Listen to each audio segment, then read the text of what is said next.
लिया होता तो वास्तव में हमारा जीवन भौतिक क्षेत्र और आध्यात्मिक क्षेत्र दोनों में सफल हो जाता, क्योंकि इस कविता की जो पहली लाइन है उसमें यही है कि वो सत्य हमें दो दया में दे, कर्तव्य मार्ग पर डट जा।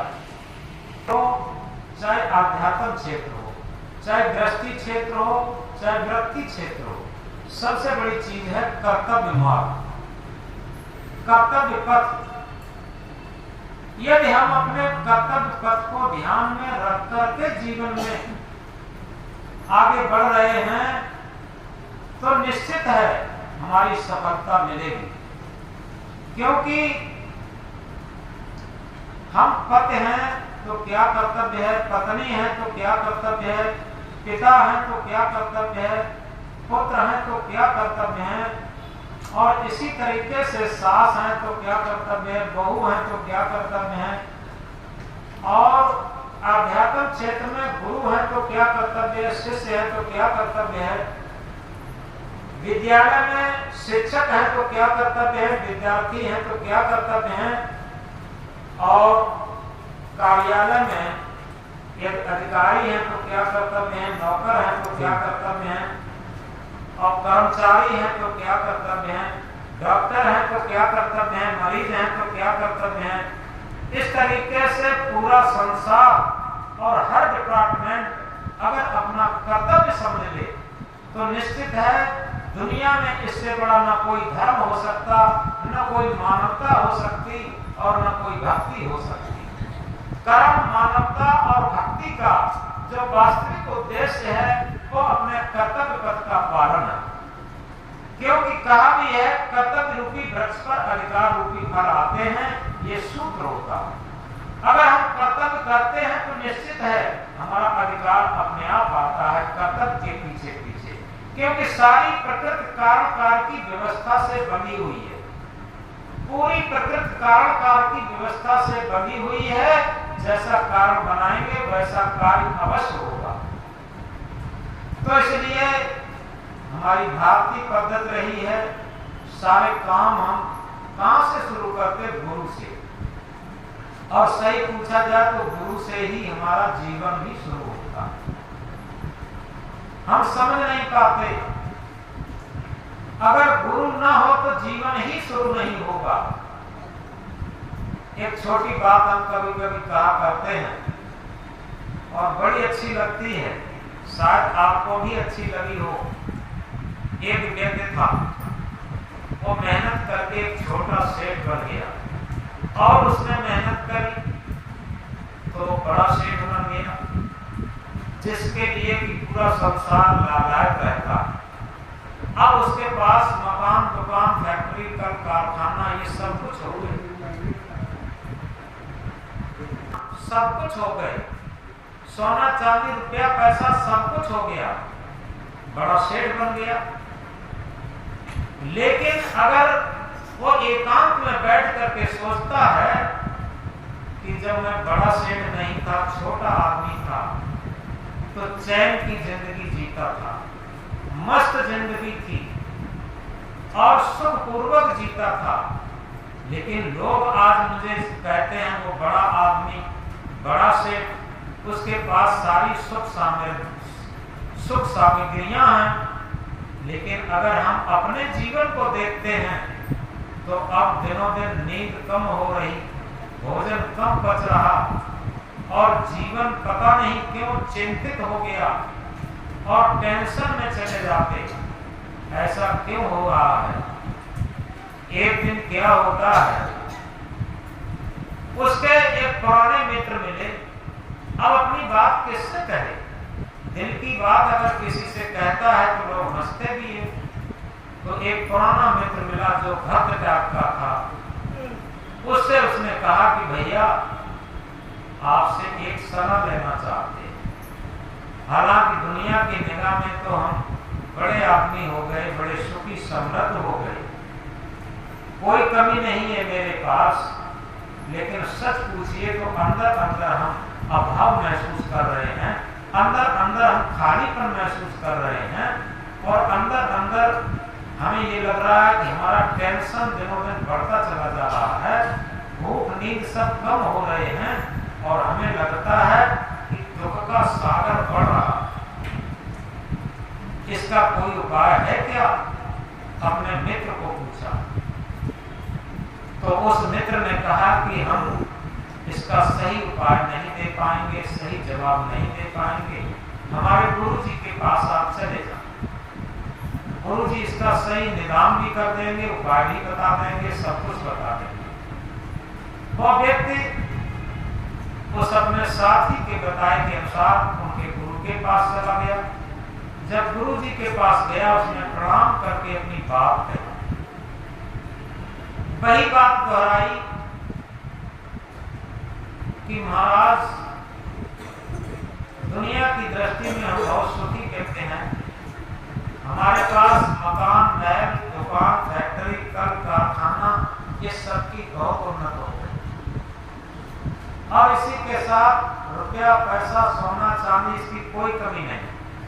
इसी के साथ घोड़ा, गाड़ी, वाहन की कोई कमी नहीं और परिवार खूब है, सब कुछ खूब है और सबकी खूब उन्नत हो गई।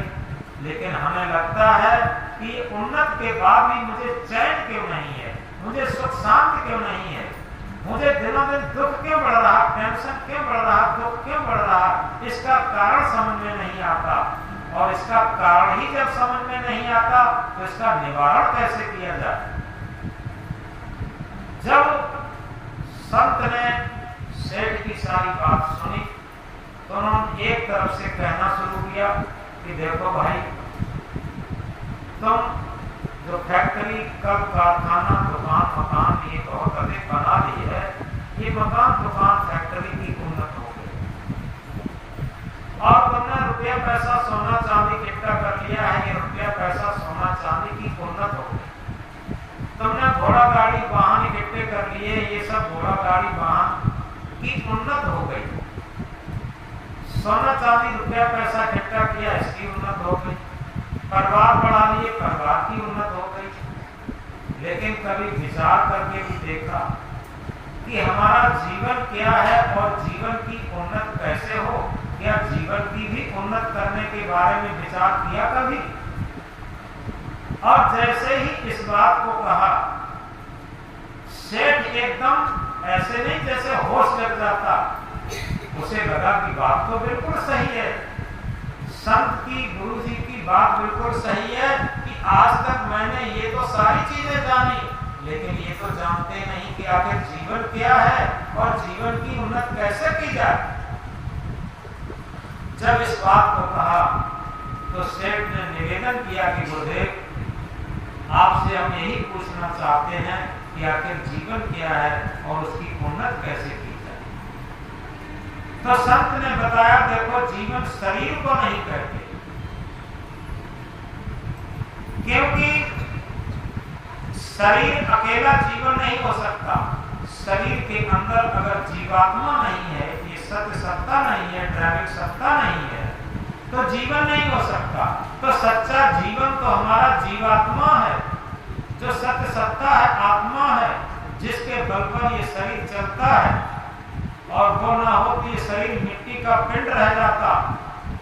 तो आखिर क्या कभी विचार करके देखा कि हमारा सच्चा जीवन तो आंतरिक जीवन है, ये बाह्य जीवन तो क्षणिक है, ये बदलता रहता है। किसी दिन शिशुपन में था, बचपन में बदला, जवानी में बदला, बुढ़ापे में बदला और ये वृद्ध में बदल जाएगा। लेकिन एक जीवन और है जिसे शाश्वत सत्य कहते, जिसे यूनिवर्सल ट्रुथ कहते, सार्वभौमिक सत्य कहते।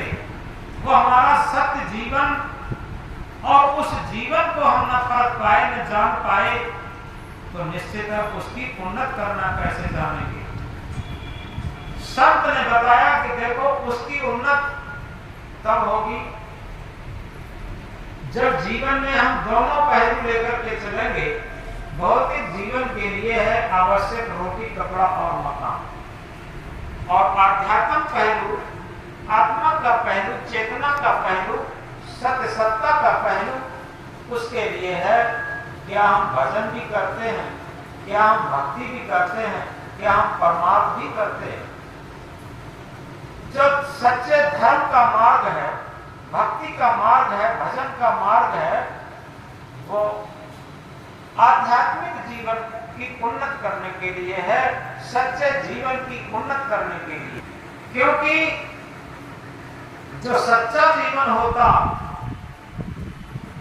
वो जीवन कभी घटता बढ़ता नहीं, कभी खत्म नहीं होता, सत्य कभी खत्म नहीं होता। तो उस सच्चे जीवन से हम परिचय करें, और जब सच्चे जीवन से परिचय होगी तो सच्चे जीवन की उन्नति होगी। सच्चे जीवन की परिचय है कि हम शरीर नहीं, शरीर मेरा नहीं, ये प्रकृति का है, पांच तत्वों का है। शरीर के अंदर रहने वाली सत्य सत्ता ही हम हैं, और उस सत्य सत्ता को समझना, उसमें स्थित होना, उसके अनुसार अपना कर्तव्य पथ बनाना, भक्ति पथ बनाना, भजन ध्यान का पथ अपनाना, परमार्थ का पथ अपनाना, ये हमारे सच्चे जीवन की उन्नत होगी। अगर इस सच्चे जीवन की उन्नत करते हुए हम चलते हैं तो निश्चित है हमारे जीवन में सुख शांति और चैन रहेगा। और सच्चे जीवन की उन्नति करना नहीं जानते तो हम भौतिक उन्नति कितनी भी कर लें, आखिर बाद में उस तरीके का हो जाता है। जैसे कभी कभी